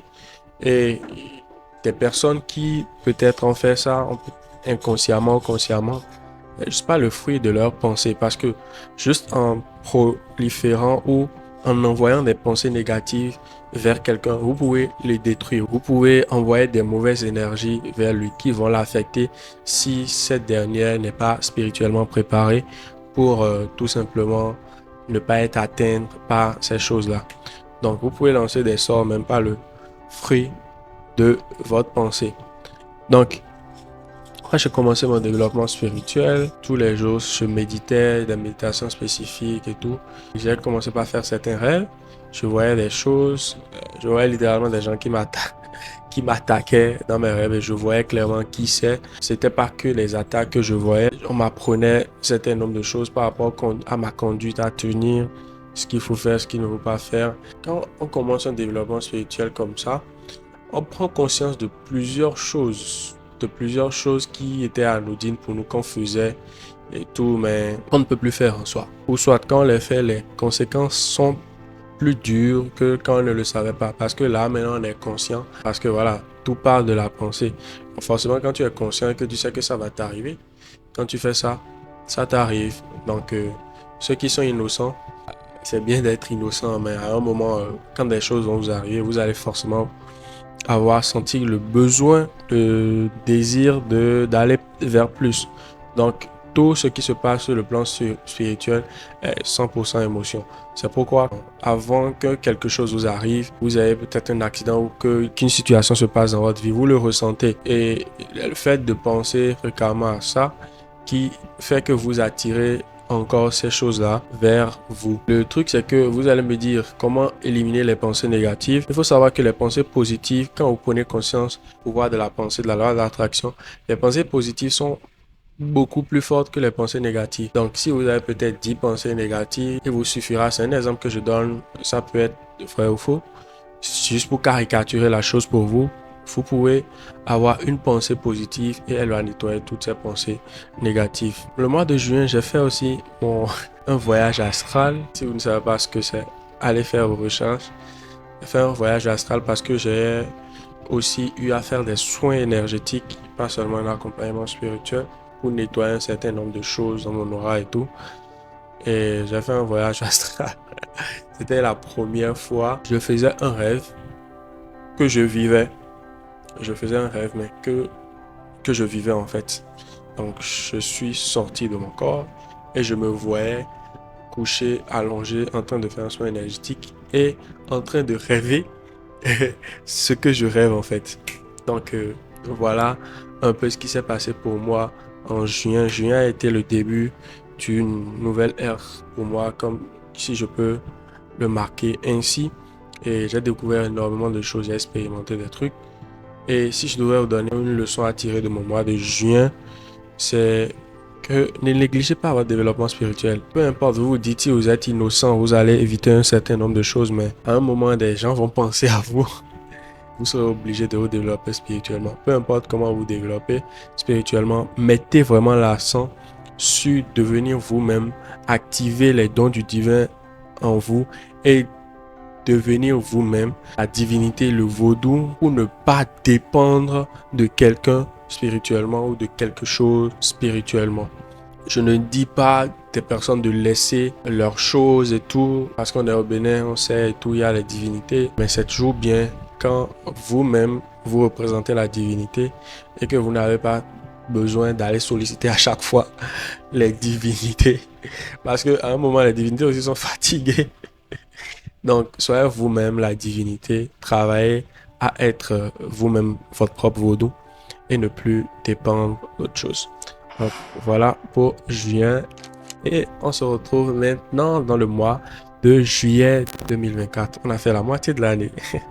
Mais ne vous inquiétez pas, la fin de l'année va être beaucoup plus rapide, je dirais. Alors, qu'est-ce qui s'est passé en juillet? Juillet a été un mois d'équilibre et de stabilité pour moi parce que le mois précédent, j'avais commencé mon développement spirituel et j'ai fait des soins énergétiques. Donc, franchement, j'avais nettoyé, je commençais par nettoyer les bribes de déchets émotionnels négatifs et tout ça que j'avais accumulé au cours des mois précédents. Je commençais par me libérer d'un certain nombre de choses et là je me Je suis retrouvé dans un moment où je voulais vraiment expérimenter, faire de nouvelles expériences, avoir de bonne énergie, que de bonne énergie. Donc le mois de juillet, je me suis vraiment laissé aller. J'ai chillé as fuck.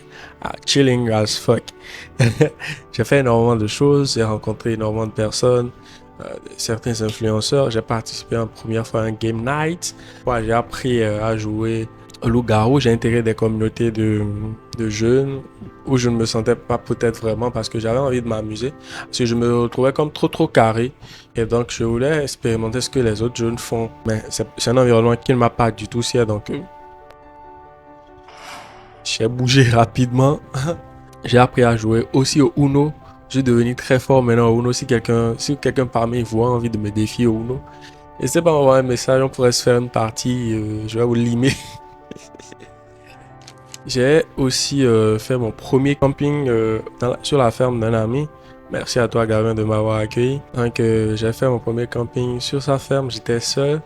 J'ai dormi en pleine nature, sous une tente. C'était vraiment incroyable la sensation.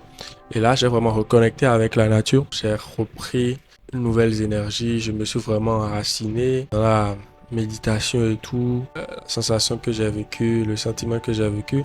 Et comme ça ne suffisait pas, j'ai encore pris un séjour de 10 jours dans une résidence avec une piscine. Je vous mettrai peut-être la photo ici. J'ai tourné des rushs que je devais faire, où je devais vous faire un vlog, mais finalement qui n'est jamais sorti. Flemme. Donc, j'ai vraiment profité, pour dire, j'ai vraiment profité de juillet et il me fallait vraiment ça parce que vraiment, tout ce que j'avais accumulé les mois précédents, le deuxième temps, en mai, c'était très compliqué, c'était très complexe. Je commençais par me relever petit à petit. J'avais de bonnes relations, créer des connexions et tout ça. Tout a commencé par aller bien progressivement. Tout a commencé par aller comme sur des roulettes pour moi. Et là, quelle leçon je peux retenir de juillet? Juillet m'a vraiment appris que personne ne doit définir en fait votre vie, votre définition du bonheur, de la liberté, du bien-être, de l'équilibre, de la clarté, de la stabilité. Chaque être a sa définition de ces choses-là sur Terre. Et personne ne doit imposer une définition ou une manière de vivre à qui que ce soit. Nous sommes des êtres libres de nos mouvements. Et faites ce que vous voulez, les amis. Prenez du temps pour vous, chillez, travaillez, faites de l'argent, prenez soin de vos proches et ne laissez personne dicter votre vie ou dicter vos choix, même pas moi. Si moi je partage des informations que vous dites, vraiment ce qu'il dit n'est pas aligné avec moi, la manière dont je me sens un mal-être quand j'agis comme ça. Faites ce qui vous semble le mieux. Mais n'oubliez pas que voilà, chaque action a ses conséquences. Si vous choisissez un mauvais chemin, vous vous retrouvez à un mauvais endroit et quand vous vous retrouvez à un mauvais endroit, c'est une erreur que vous avez commise et il faut comprendre que les erreurs sont permises dans le processus.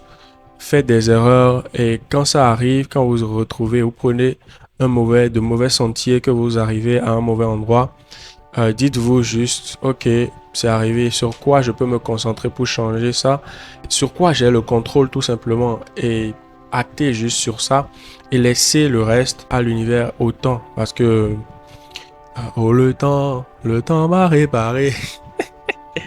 Le temps répare vraiment, laissez le temps au temps, c'est vraiment important. Quand vous posez des actions, laissez le temps autant, laissez le temps qu'il faut pour pouvoir assimiler les choses, pour pouvoir digérer les choses. Parce que en fait, vous n'allez pas guérir des traumas de 20 ans, 25, 50 ans en tout simplement quelques jours de travaux et tout ça, en faisant quelques jours d'action. Donc, c'est vraiment important. Vivez votre vie. Ne soyez pas un suiveur ou soyez un bon suiveur car les bons suiveurs deviennent souvent des grands leaders. C'est une citation de Sedami Akboton. Coucou au passage. Donc, voilà un peu comment a été juillet pour moi. Et on va passer en août. Août 2024. Alors, le mois d'août est passé très vite pour moi. J'avais toujours quelques bribes de choc émotionnel, mais de minimes, qui revenaient. Mais voilà, c'est rien de bien méchant. Le mois a été marqué plus par de l'apprentissage. Je crois que mon mois d'août et mon mois de septembre se ressemblent un peu. Parce que c'est les mois où j'ai commencé par travailler de dingue parce que j'ai fini la transition et je me commençais pas à me stabiliser. Donc, il fallait maintenant rebondir. Donc, énormément de réflexion, d'apprentissage surtout, d'optimisation. Et si je devais vous donner un conseil que m'a révélé, que m'a confirmé mon mois d'août, c'est soyez un éternel apprenti. Soyez un éternel apprenti de la vie. Le jour où vous arrêtez d'apprendre, c'est le jour où vous mourrez. Donc soyez vraiment un éternel apprenti de la vie. Ne cessez jamais d'apprendre. Il y a toujours quelque chose à apprendre, peu importe la personne. Que la personne soit inférieure, supérieure à toi. Donc apprenez, développez-vous personnellement, spirituellement surtout, parce que en fait le développement spirituel c'est du développement personnel, mais pour nous en même temps et pour les autres, plus pour les autres et pour l'univers, parce que en tant qu'être, notre existence ne doit pas être vaine. On a tous notre partition à jouer dans l'écosystème universel. Donc pour apporter notre pierre, le bon fonctionnement, le bon déroulement des actions, des choses dans l'univers, nous devons pas seulement nous développer pour nous, mais nous développer pour les autres, pour notre famille, pour notre pays, pour notre ville, pour notre continent, pour l'univers en fait. Donc c'est un devoir que vous avez de vous développer spirituellement. Les gens qui croient que voilà, le développement spirituel est réservé juste aux personnes qui veulent être illuminées ou qui veulent voir des choses ou qui sont intéressés par la spiritualité, vous avez tout faux. Tout être sur terre a le devoir de se développer spirituellement. Et cela met fin à mon mois d'août, qui a été aussi marqué par l'obtention de mon permis de conduire, même si je ne compte pas payer une voiture tout de suite. Ça a été dur et pour l'anecdote, je cherchais à passer ce permis depuis décembre 2023. J'ai fait deux différentes auto-écoles. J'ai fait la première où le moniteur ne nous calculait pas vraiment.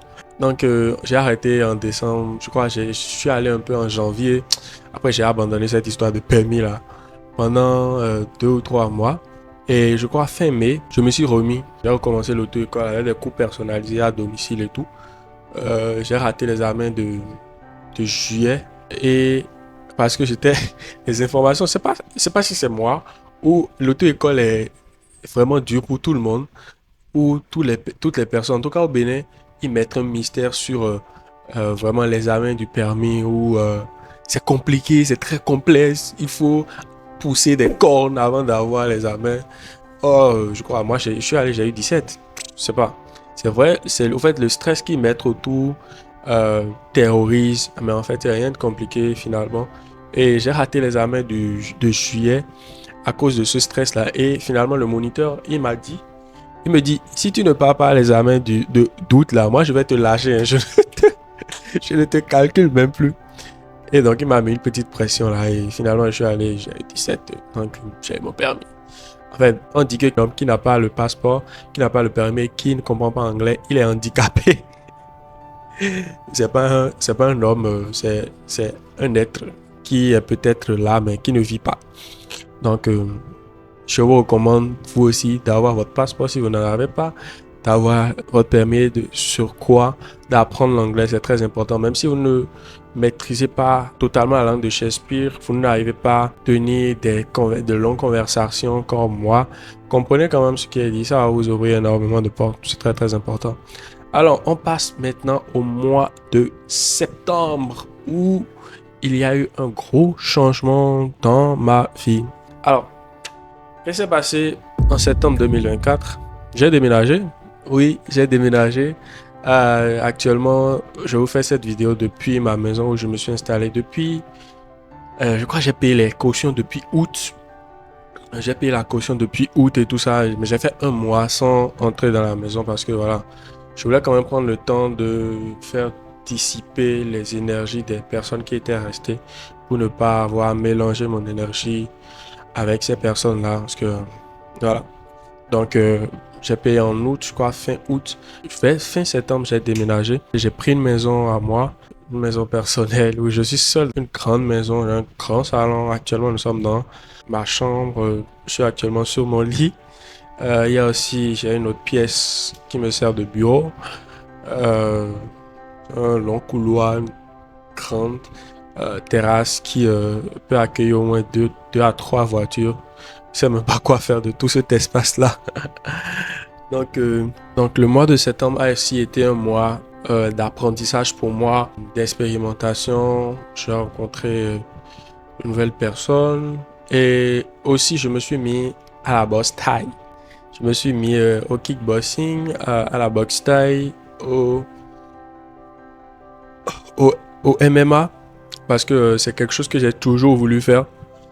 Donc j'ai commencé ça parce que avant d'aller en MMA, il faut passer par la boxe anglaise, par la boxe thaï d'abord, le kickboxing, les pieds-points.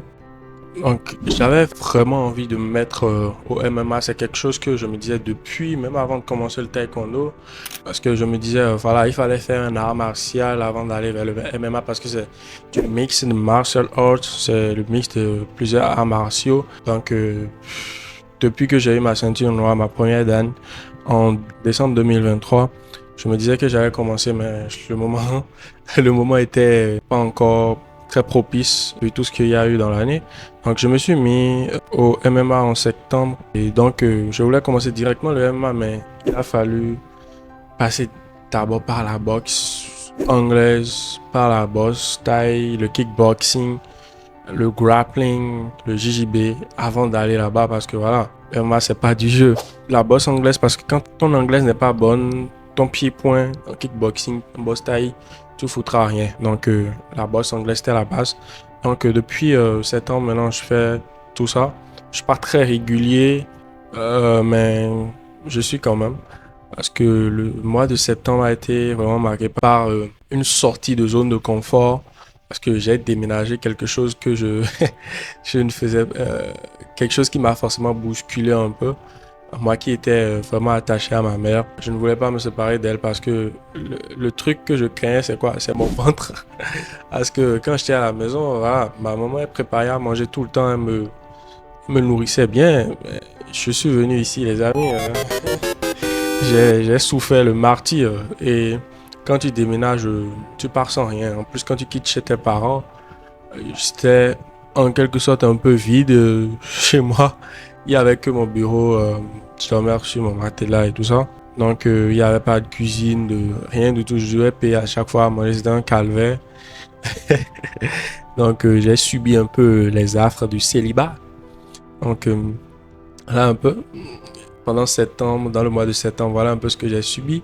J'ai aussi adoré apprendre du déménagement, qu'est-ce qu'il faut faire. Parce que il faut savoir que je cherchais à déménager depuis début janvier.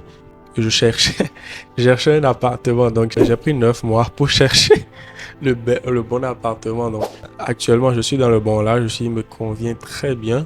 Il y a de petits trucs, voilà, petits soucis. Mais voilà, ici me convient très bien. En plus, c'est très proche de ma mère et tout. Je me plains pas. Donc voilà, j'ai déménagé. Je suis dans une maison qui peut maintenant accueillir une famille. Je dis ça, je dis rien. Donc, si je dois retourner quelque chose de septembre, c'est sortir vraiment de notre zone de confort. Sortir de ma zone de confort, moi, m'a permis d'expérimenter plusieurs choses, beaucoup de choses, d'expérimenter vraiment la vie d'adulte. Voilà, c'est vrai que j'étais adulte depuis un moment, mais j'étais toujours chez ma mère. Donc, à un moment, j'ai voulu quitter, rompre, pas rompre totalement ces liens. Je vais toujours voir la famille. Mais je me sentais trop cajolé en fait.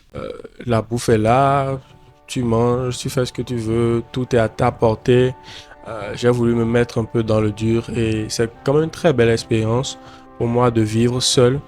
C'est vrai qu'on est parfois quand tu finis le travail les soirs, tu t'ennuies un peu, tu es seul dans ton lit, il n'y a personne.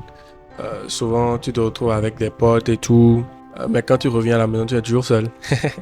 Donc c'est une part de solitude à accepter et à expérimenter. Vivre seul m'a vraiment permis de grandir plus et de mieux me développer parce qu'il y avait un certain nombre de choses que je ne pouvais pas faire chez ma mère. Et en fait, je cherchais en fait ce déclic-là parce que je voulais en fait créer un trou dans mes finances. Parce que l'argent de mes vacances, en fait, j'ai un budget pour mes vacances chaque année. C'est ce que j'ai pris pour déménager cette année. Pourquoi j'ai pas fait de vacances? Et en début d'année, en mars, j'étais déjà allé à Accra. Donc, je voulais faire 2 pays cette année, mais finalement, je n'ai fait qu'un seul. Donc, j'ai pris l'argent de mes vacances pour déménager. Donc, j'ai créé ce trou-là dans mes finances et qui a commencé par se ressentir dans le mois d'octobre. Octobre, en fait, c'est le mois où que j'ai adoré, que j'ai kiffé dans toute l'année. En termes de challenge, en termes d'éprouvement de soi, en termes de discipline, en termes de gratitude, en termes de spiritualité, en termes de religion. Le mois d'octobre, c'était vraiment un mois incroyable. J'ai lu l'air, comme on le dit. J'ai lu l'heure, mais c'était très bien. C'était une très belle expérience. J'ai adoré. En octobre, j'étais vraiment dos au mur. Et les amis, il n'y a absolument rien, ni personne de plus dangereux qu'un homme qui est dos au mur. Il y avait un gros trou dans mes finances et quand tu as plusieurs charges, quand tu as des charges, tu dois payer le loyer, tu as tes parents, tes charges, tu as ci, tu as ça à faire. Tu n'as pas le droit, tu n'as plus le droit de t'amuser. Quand j'étais chez mes parents, quand j'étais chez ma mère, j'avais le loyer, pas de loyer à payer, j'avais juste les factures. Donc voilà, chill quoi, ça va. Quand tu viens ici et que tu as le loyer à payer, tes propres factures d'électricité, d'eau, celles des parents à payer, tu te dis, ah ouais, là, je suis carrément passé dans une autre stratosphère. Il faudrait que si je travaillais 10 fois plus, que je commence maintenant par travailler 50 voire 100 fois plus, parce que les charges se sont augmentées. Donc, Auto m'a permis vraiment d'expérimenter ça. C'était vraiment si je devais dire en un mot, c'était de hard work et dedication. Mon New Renaissance Man s'est vraiment révélé dans le mois d'octobre. En plus, c'était mon anniversaire. Et j'ai organisé en octobre mon premier challenge. J'avais l'habitude d'organiser plusieurs webinaires et tout. Pourquoi j'ai organisé mon premier challenge? Et je vais vous parler de qu'est-ce que j'ai lancé pendant ce challenge.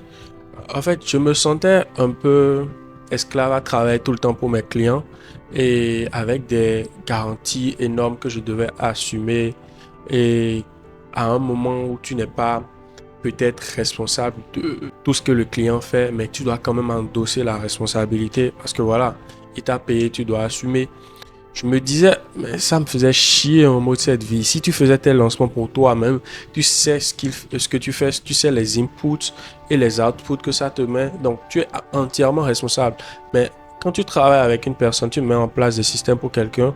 J'adore faire ça. J'aime mettre en place des systèmes pour les gens, créer des transformations, faire faire de l'argent aux gens.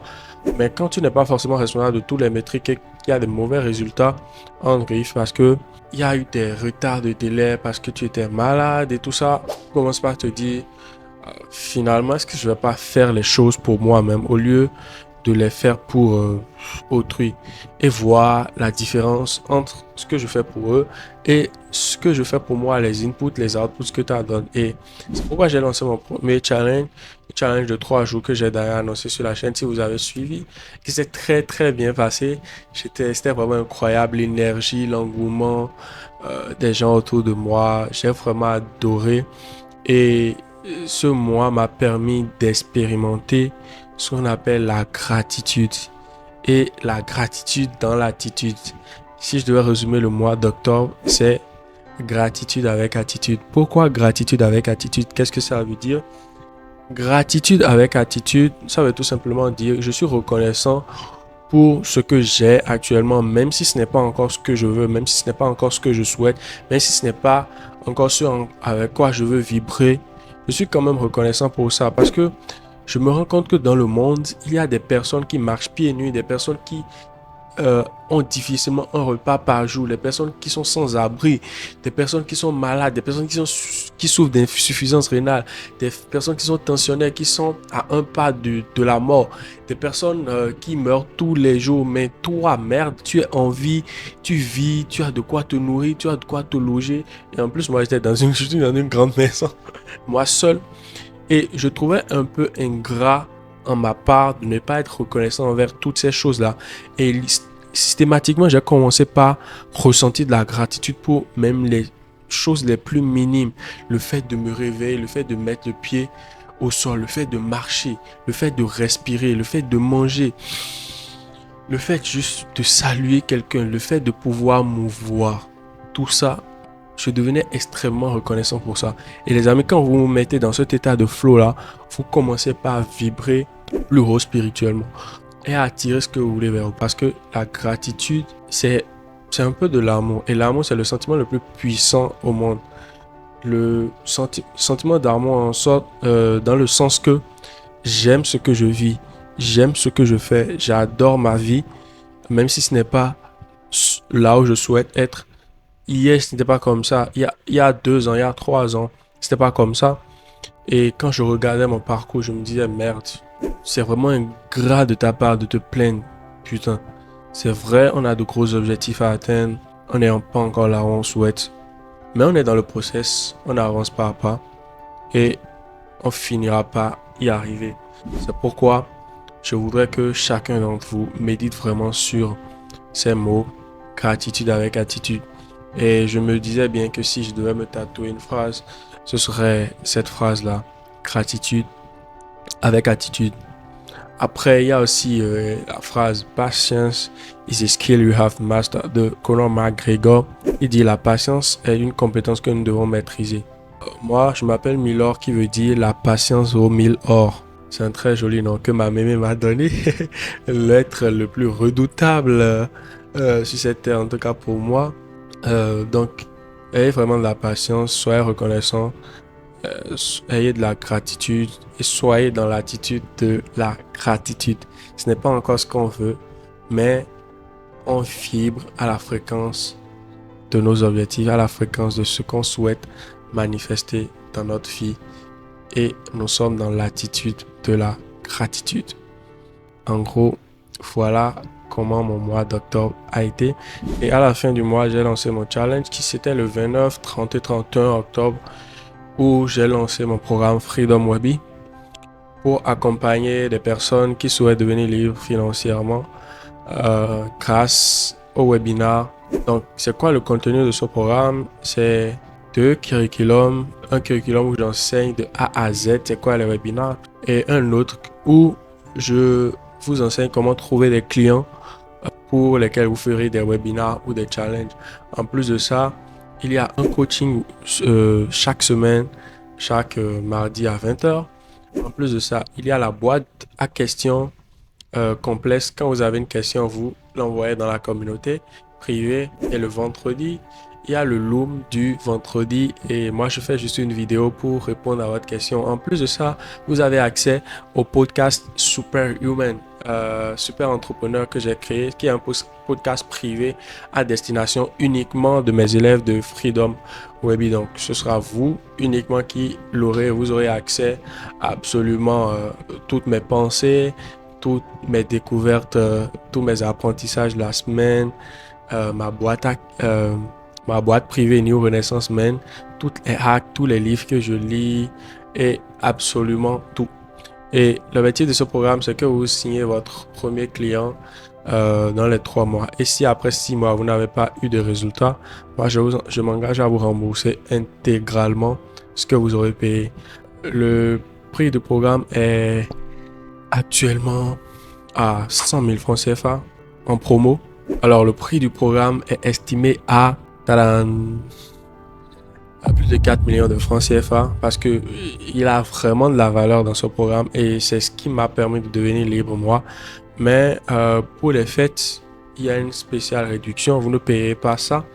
Le prix est de 100 000 francs CFA. Donc, si vous avez la chance de tomber sur cette vidéo avant que je ne décide de supprimer la page, cliquez sur le lien en description et rejoignez tout simplement Freedom Webby. Et je vais vous dire au plaisir de vous retrouver parmi mes prochains élèves. Alors, passons maintenant au mois de novembre. Alors, le mois de novembre pour moi a été un mois de bilan, de récapitulatif parce que je entendais vers la fin de l'année. Et en fait, les bilans ne se font pas juste à la fin de l'année. Les bilans doivent être faits journalièrement, hebdomadairement, mensuellement, trimestriellement, semestriellement. Et annuellement, tous les jours, vous devez faire des bilans. C'est pas jusqu'à la fin de l'année, vous faites des bilans. Donc, moi, je me suis vraiment posé parce que j'ai fait mon premier challenge qui était vraiment un carton. J'ai fait un ROI, un retour sur investissement publicitaire de x10 ou x15. J'étais plutôt satisfait de ça. Et j'étais pas juste satisfait de l'argent que j'ai eu à encaisser parce que l'argent, c'est juste une conséquence des actions qu'on met en place, de la valeur qu'on apporte sur le marché. J'étais plus satisfait du travail, du side hustle que j'ai fait pour préparer ce challenge moi-même. J'ai tout fait moi-même, que ce soit les publicités. Et dans le mois d'octobre, je ne vous ai pas dit, j'ai lancé énormément d'infoproduits. J'ai lancé au moins 3 offres et tout ont marché, mais je me sentais plus dans le challenge. La troisième offre, et c'est elle que j'ai gardée. Donc, en novembre, je commençais par faire un bilan, qu'est-ce qui a fonctionné, des introspections, et je cherchais plus encore à me reconnecter avec la nature, parce que voilà, on n'est rien, et je voulais prendre de l'énergie naturelle pour vraiment encore être vraiment équilibré, parce que ça c'est important pour moi. Et le mois de novembre, je suis allé à la plage, je crois, 2 ou 3 fois parce que c'est un endroit où je me sens apaisé, reposé, je peux réfléchir, faire de nouvelles choses. Donc, il y a eu aussi la préparation d'un nouveau challenge avec Torif. Vous aurez sûrement dû voir sur la chaîne. Je crois que c'est la dernière vidéo que j'ai postée, le live. C'était le deuxième jour du challenge de 7 heures qu'on a fait avec Torif. Donc, on a planifié ça en novembre, lancement de publicité, tout ce qu'il y a autour de l'organisation d'un challenge. Et ce qui était bien, quand on était deux, c'était sans stress. Il y a un événement qui s'est passé le dernier jour du challenge, dont je ne parlerai pas ici, parce que Torif m'en autorise pas de parler et tout. C'est le background des lancements. Mais malgré ça, ça s'est quand même très, très bien passé. Donc, je vous en dirai pas plus. Donc, novembre, c'est un mois de bilan, de récapitulatif pour moi, où j'étais plus chill. J'ai pas autant travaillé qu'en octobre. J'ai quand même travaillé un peu. Et il faut savoir que depuis juillet, mon agence elle était en pause. J'ai mis en pause mon agence. Je ne prenais plus de clients. Je me concentrais plus sur moi pour voir ce que je pourrais créer et les perspectives pour 2025. Qu'est-ce que je ferai? Est-ce que je continuerai toujours à mettre en place des systèmes pour un type de client ou je vais littéralement arrêter de travailler avec mon avatar client actuel? Donc, je continuerai toujours pas travailler avec des clients, faire du consulting, de la prestation, euh, mais je changerai peut-être de cible, tu vois. Donc, voilà un peu, parce que pas mal de choses sont passées avec les clients cette année, des incompréhensions, mauvaise communication, euh, euh, ce qui a impacté les résultats. Donc, je me posais vraiment en novembre pour voir tout ça. Et subitement, un événement auquel je ne m'attendais pas est venu s'ajouter à la danse. Qu'est-ce que c'est? WhatsApp a décidé unilatéralement de me bannir. Euh, donc, ils ont sauté mon WhatsApp. Je n'ai plus accès à mon WhatsApp avec mon numéro principal que vous connaissez, 62 53 98 86. J'ai fait appel une fois, ils m'ont relâché. Une semaine après, ils m'ont encore limé. Ils m'ont bémé. Et j'étais à la salle quand c'est arrivé. J'ai encore demandé un appel, mais ils ont refusé. Je me suis dit, bah, voilà. Et à ce moment-là, en novembre, j'ai développé quelque chose. C'est le détachement. Et si je devais vous enseigner quelque chose de novembre, c'est pratiquer vraiment le détachement. Qu'est-ce qui s'est passé? Il faut savoir que mon WhatsApp, c'est plus de 4 ans de travail. J'ai mon WhatsApp depuis 2020, ou bien à mon WhatsApp Business depuis 2020. J'ai eu à bâtir une communauté sur WhatsApp. Je faisais pas assez de vues. Je faisais jusqu'à 1000 vues sur mes stories WhatsApp. Donc, ma communauté était quand même présente. Une communauté était présente sur WhatsApp. Et ce blocage de WhatsApp là vient détruire tout le travail que j'ai réussi à construire en 4 ans. Je mentirais si je dirais que ça ne m'a pas un peu fait mal. C'est quand même 4 ans de travail. Quand je me rappelle les concours que j'organisais, les stratégies de viral marketing que je mettais en place pour acquérir de l'audience, pour faire des trucs et tout, ça fait un peu mal quand même. Mais je me dis, ce n'est plus vraiment un problème parce que pendant ces 4 ans, j'ai appris à bâtir une audience, une communauté sur WhatsApp. En son temps, je n'avais pas autant de ressources que j'avais, autant de connaissances, autant de compétences que j'ai actuellement. Donc, si je veux refaire, je veux rebâtir cette communauté-là, j'ai juste besoin d'un mois en gros pour rebâtir tout ça. Si WhatsApp me laisse faire, bien sûr. Donc, je ne me suis pas épris d'un chagrin pour mon WhatsApp. J'ai laissé les choses comme elles sont parce que c'est quelque chose sur lequel je n'ai pas le contrôle. Je me concentre sur ce que je peux contrôler. Je suis plus du tout sur WhatsApp. J'ai un WhatsApp privé, mais ça c'est vraiment privé, hein. Ça je ne le partage pas. Public, si vous m'avez laissé un message sur WhatsApp et que vous n'avez pas eu de suite, laissez-moi un message sur Instagram, je vais voir et je vous répondrai si votre message il est pertinent, bien sûr. Donc, s'il y a une chose à apprendre, c'est qu'il faut pratiquer en tout le détachement. Il faut tenir aux choses, mais il faut savoir aussi se détacher, les accepter comme elles sont. Et pour faire ça, en fait, il faut que vous vous acceptiez vous-même d'abord. Il faut que vous soyez même assez pour dépendre de vous-même et ne pas être dépendant affectivement de quelque chose ou de quelqu'un. Sinon, quand vous ne vous suffisez pas à vous-même, quand vous n'êtes pas assez, c'est en ce moment que vous commencez par dépendre affectivement de notre personne ou de quelque chose. Et le jour où vous allez perdre cette chose-là, littéralement, ça sera vous serez dans une très très mauvaise posture. Vous serez très très très vulnérable en ce moment-là, ce que je ne vous souhaite du tout pas. Donc, pratiquer le détachement en toute chose, c'est vraiment important. Et là, nous venons maintenant au dernier mois de l'année. Ah, en décembre, ça a été long. Je sais pas, la vidéo fera peut-être déjà 1h30 ou 2 heures. Euh, c'est pour la bonne cause. Et le mois de décembre, le seul truc que j'ai eu à faire en termes de business, c'est le challenge du setting qu'on a fini le 6. Voilà, les relances sont terminées vers le 10. Et après le 10, les amis, moi, j'ai vraiment déconnecté de tout. Après le 10, j'ai pris un congé parce que les gens ont une tendance à vouloir chercher l'argent de fête en décembre. L'argent de fête ne se cherche pas en décembre. L'argent de fête se cherche pendant toute l'année. Si vous fêtez, bien sûr. Moi, les fêtes, ce n'est pas quelque chose qui m'hype tellement parce que aujourd'hui, nous sommes le 25. Nous sommes le 25 décembre, le jour de Noël où je tourne cette vidéo. Mais je, je tourne une vidéo YouTube. Je travaille. Je ne suis pas attaché en mode Noël, Noël. Ah, vas-y. C'est pas que je fais le mature, mais je n'ai pas cet esprit-là. Tous les jours sont des jours de fête. Même le 1er janvier, ce serait quasiment la même chose pour moi, quoi. Pas sans émotion, mais voilà. Et le concept même de 1er janvier, une nouvelle année, et quand nous sommes africains, je me dis, en fait, qui a dit aux Africains que leur année doit commencer le 1er janvier? Parce que si je prête les mots de quelqu'un, si les Arabes, ils prennent les Maghrébins, les musulmans, ils prennent leur religion et ils partent.